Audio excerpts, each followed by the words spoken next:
రాజకీయ జీవనంలో ఇన్ని దశాబ్దాలు ప్రజలు మీ వాడి వేడి చూశారు. మీకు కోపం వస్తే ఋషికొండను చెక్కినట్టు ప్రత్యర్థులకి పదునైన ఉత్తరాంధ్ర యాసలో గుండు కొట్టేస్తారు.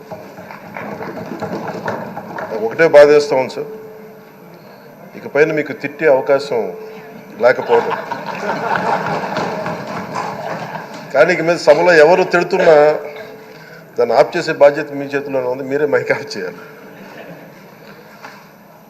అంటే మా చిన్నప్పుడు నేను చూసేవాడు, ఒకసారి అల్లరి చేసే అబ్బాయిని క్లాస్ లీడర్ చేసేవాడు చిన్నప్పుడు మా స్కూల్లో.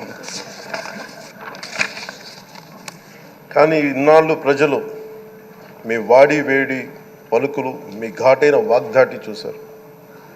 ఈ రోజు నుంచి రాష్ట్ర ప్రజలు మీ హుందాతనం చూస్తారు. డిబేట్స్ వెనకాల దాక్కుని సంస్కారహీనమైన భాషలని భావాలని రకరకాల మాధ్యాల్లో విరజి